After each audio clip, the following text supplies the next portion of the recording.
Side sleeping. This is what your body does when it feels safe enough to lose consciousness. And about half the planet does it. That's not random. Biomechanically, it's efficient. Your organs aren't compressed into chaos. Breathing gets easier. Heart strain drops. And your glymphatic system, the brain's overnight cleanup crew, clears metabolic waste more effectively. You wake up with slightly less cognitive static. But physical efficiency isn't the full story. Side sleeping reflects moderated safety. You're not fully exposed, not fully guarded, just angled. Even a small inward curve shields the abdomen and heart, the most vulnerable real estate on your body. The nervous system protects those areas first, so when you turn sideways, you're not hiding, you're optimizing risk. Left side sleepers take it further. When sleeping on your left side, gravity becomes your digestive assistant. Acid reflux chills out, stomach contents flow more smoothly. The thoracic duct, your main lymphatic drainage highway, drains more efficiently. Evolution favored that orientation. Efficient digestion meant survival. Regular side sleeping is the default. Choosing to sleep on your left side is the upgraded version. The fetal position. Humanity's oldest "I need a minute" posture. About 30% of adults curl into this protective crescent every night. Fully grown professionals reverting to factory settings the moment consciousness logs off. And biologically, it makes sense.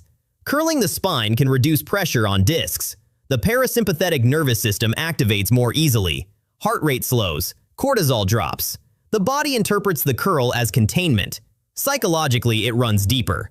Under stress, people instinctively shrink inward. Shoulders round, chin drops, arms fold. It's the same geometry. The womb represented warmth, rhythm, predictability. Before language, before logic, safety had a shape.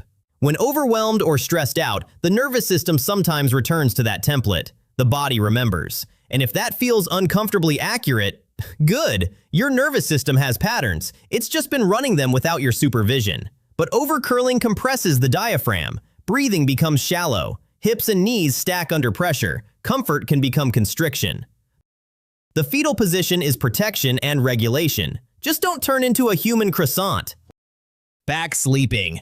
It looks dramatic, like you're auditioning for peacefully deceased aristocrat. But structurally, it's close to a factory reset.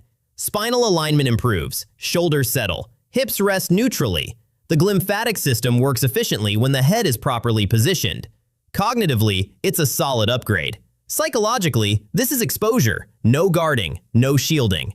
The entire front of the body, the most vulnerable part, is open to the room. From a nervous system standpoint, that signals baseline safety. The body doesn't brace. There's a stoic quality here, controlled, calm, as if nothing in the environment requires defense. But precision matters. If your airway collapses, if you snore, if your tongue falls backward like it clocked out early, back sleeping can quietly sabotage deep sleep. When done right, it's structural diplomacy. When done wrong, it's respiratory roulette. The Starfish. Whew. Arms up, legs out. Maximum surface area. Zero concern. Only about 5% of people sleep this way. You have to feel very safe to sprawl like a human snow angel. Biomechanically, it reduces joint compression.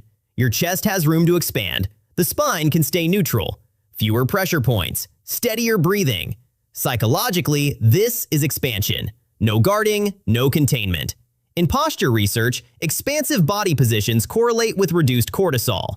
The body spreads when it feels secure. The starfish doesn't brace, it occupies. But physics still applies. Flat positioning increases snoring risk. Arms overhead can compress nerves, and if you share a bed, someone is absolutely getting smacked. It's openness with consequences. Some people switch positions constantly, others never move. Which one are you? The pillow hugger. Wrapped around a pillow like it's emotional infrastructure. Biomechanically, it's efficient. Deep pressure stimulation lowers cortisol and boosts calming neurotransmitters. The same principle behind weighted blankets. Structurally, it aligns the spine, prevents twisting, reduces hip torque. Psychologically, it reflects connection. The nervous system relaxes faster when it feels contact, even simulated contact. It's not dependency, it's regulation.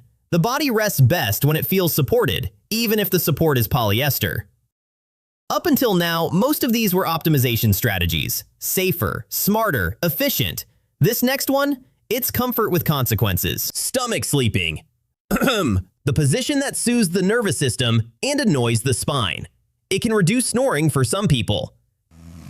Gravity pulls the tongue forward instead of backward. Airflow may improve. Psychologically, it's grounding. Chest pressed into the mattress. Pressure across the body. Anxiety brains sometimes love that containment, but mechanically it's rough. The neck rotates sharply for hours. The lower back hyperextends. Lung capacity drops. Your spine is not thrilled.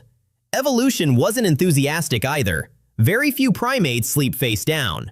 Immobilizing the neck and restricting breath was risky when predators were real.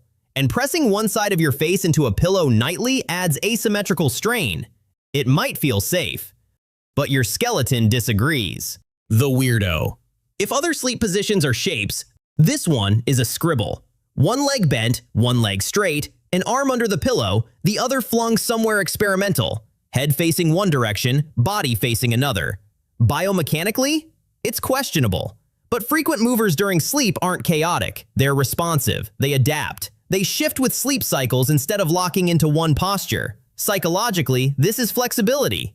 No symmetry, no template, no rigid strategy, just adjustment.